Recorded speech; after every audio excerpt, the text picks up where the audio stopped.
It's the one and only Rachel Blevins. Rachel, welcome back to the mother of all talk shows. You are a popular guest and much missed. Lovely to see you again. I'm just wondering what the attitude of the United States is to the terrorist atrocity visited on the people of Moscow, that great city where both you and I were and have been often visitors, and you working there for a time must have been particularly painful for you to watch what unfolded at the Crocus Theatre. Yeah, well, thank you for having me back on, George. Always happy to be here. And you're right, watching the terrorist attack that unfolded just a couple of days ago in Moscow was incredibly hard to see the images and the videos that were out there. And at the same time, when it comes to the pure evil that was carried out, I'm glad that we were able to see it firsthand. I'm glad that we were able to see just what was done and that there was nothing hidden there. There was nothing that was censored, because the world needs to know that this is the attack that was carried out, that this is, targeting dozens of Russians, that there were thousands there who were at stake. And even when it comes to the latest, what we're hearing on the perpetrators, what Russia has said so far, what is being circulated on social media, one of the most notable things, one of the most notable responses came from the White House, and that was National Security Council spokesman John Kirby. Before the bodies were even cold yet, before we even knew how many people were dead, he was standing there at a press conference. He said, "Oh, well, we know it's not Ukraine. We have no indication that Ukraine was involved." And it makes you wonder, for any country, but especially for the United States, knowing how much control and involvement the Biden administration has with Ukraine and with the Kiev regime, why were they so quick to immediately come out and say, "Oh, well, we know it wasn't Ukraine"? And then shortly after that, you have these reports that ISIS has now taken responsibility for this. And if there's anything we've learned about the United States and its proxies and who it has control over, we know that it has a number of ties to not just Kiev directly, but it also has those ties to ISIS. So it was almost too convenient of a plot to come out and to have everything line up just like that. Now, obviously, there's still a lot that we don't know. There's still a lot that is being investigated. But when it comes to the response here in the US, I think that many Americans were shocked to see this unfold in Moscow. There's some of those who are going to be anti-Russian, who are going to say, yeah, it's about time that we see attacks like this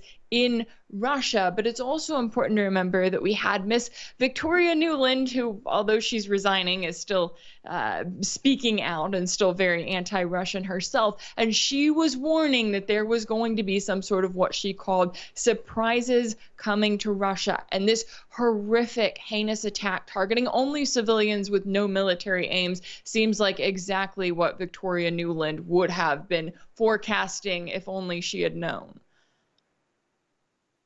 Well, there's been remarkably little public state sympathy expressed to the Russian people who suffered this mass terrorist outrage. The only building done up in the Russian colors in commemoration, in solidarity, was the Burj in Dubai. It's the only one I saw in the colors of Russia. Only in Belgrade did I see any mass outpouring amongst football fans of sympathy. If this had been an attack, God forbid, on people in London or people in Paris or people in New York, the attitude would have been very different.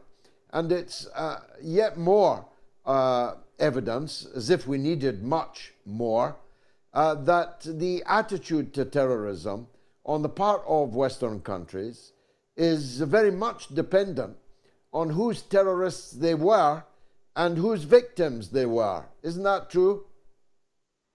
Oh, I would agree. Absolutely. I mean, where is Berlin? Where is New York with all of their light shows that you typically see when there is a horrific tragedy like the one that was carried out in Moscow? And I think it just goes to show that over the last several years, but over the last 2 years especially, you have seen this increase in Russophobia here in the West, where people have been taught not just that Vladimir Putin is bad and he's some kind of evil villain that we need to get rid of, but they have been taught to hate the Russian people, to believe that they are not worthy of the same sympathy that anyone in the West would have been worthy of if a tragedy like that was carried out here. And I think here in the US, we need to be asking ourselves, why are we still not just supporting Ukraine, but why are we still supporting this ongoing proxy war against Russia? Do we really want to see World War III with not just a nuclear armed superpower, but with notably Russia and their arsenal?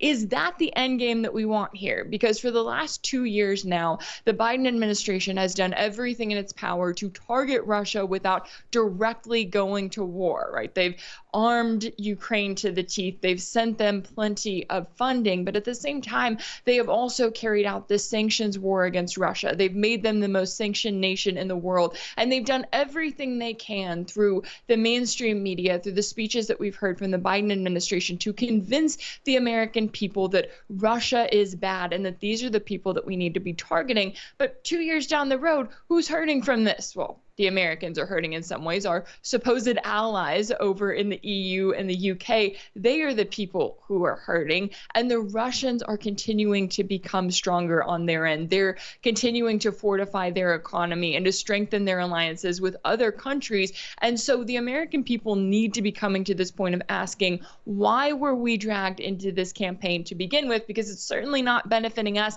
and it's not hurting the people that we were supposed to be targeting. And then they need to be asking themselves why they were supposed to be targeting those people in the first place.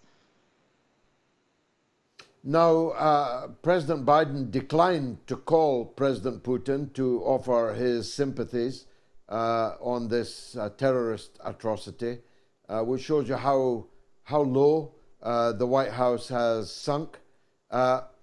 What about the next president, Donald Trump? Has he had anything to say about it?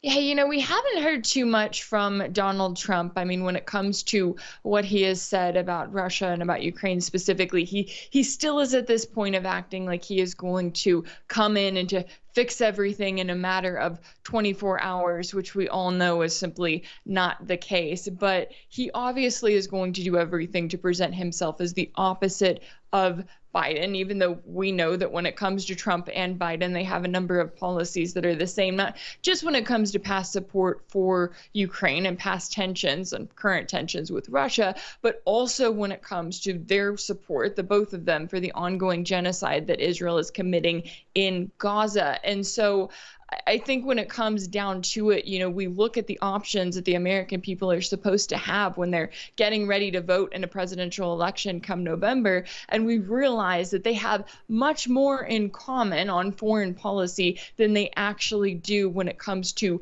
the differences. And so it's surprising to me that Trump isn't doing more to try to cast himself as the anti-Biden all around. But I think because he has that established track record of 4 years already in office, and people kind of know what to expect from him, and they know that if and when he comes back into office for a second term, that he is likely to be in a position where he may not provide as much support for Ukraine, but he still is going to continue those tensions with Russia. Now, the United States is now in the electoral cycle. Biden now seems certain to be the Democratic candidate, Trump to be certain to be the Republican candidate. Are the polls moving a bit, or is Donald Trump still well ahead? It depends on which poll you look at. It seems like in a lot of cases they're neck and neck, and the headlines have been all over the place. The most key place where Trump is leading, though, are in these key swing states, right? We have just a handful of states here in the U.S. that are known as swing states, which essentially decide the election at the end of the day. You can assume that states like California and Texas are going to go for the Democrats and the Republicans respectively. But when it comes down to what we've seen there, I think a lot of it is going to depend on whether or not Americans are actually feeling energized and they want to go out and vote, right? Do they think that anything meaningful is going to change? A lot of that revolves around the economy. Of course, that's always going to be a major issue in any election. So they may look at Trump and say, hey, the 4 years that he was in office, the economy was better. I wasn't struggling to pay bills as much as I am now with the 4 years that Joe Biden has been in office. Of course, the question then becomes, what can Trump do if he gets in office and really is targeting the economy? But when it comes to foreign policy, in the past, we haven't really seen that as a major issue. But I think right now, when you're looking at the fact that we are in a situation where the suffering in Gaza is just unimaginable right now, and the U.S. is making that possible. They are enabling genocide, and they should be held accountable for it. They look at people like Trump and Biden, and they say, wait a second, they're very similar here. And they also look at other people like Robert F. Kennedy Jr. and they go, oh, wait a second, they're similar as well. So there is very much a void here in the U.S., a need for a candidate to step up who is truly anti-war, not just when it comes to questioning the support that we're sending to Ukraine, but also when it comes to standing up to Israel, standing up to the U.S. support that they give Israel, and forcing a ceasefire in Gaza, forcing the aid to be allowed in, because that is something that they desperately need right now. Now, lastly, you know Moscow as I do. What do you think the impact on Russian public opinion this outrage in Moscow is likely to have? Is it likely to bring the Russians closer together or begin to shatter their national unity?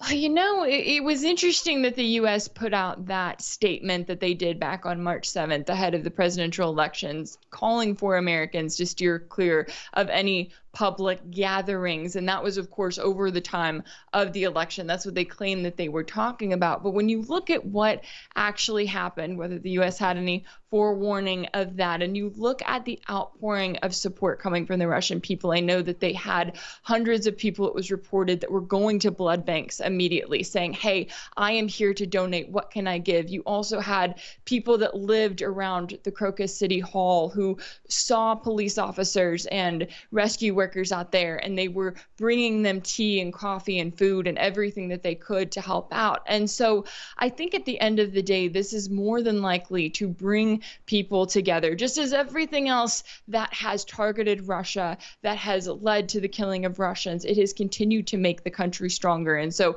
I think that that's what we're likely to see here. I mean, we are seeing a very strong response from President Putin, from the Russian government, in targeting these perpetrators, not just finding them, but bringing them to justice, getting as many of the answers out of them as they can. And so I think that the Russian people are likely to see this and to realize that their government takes it seriously and that they do not want to see the mass killing of Russians happen again.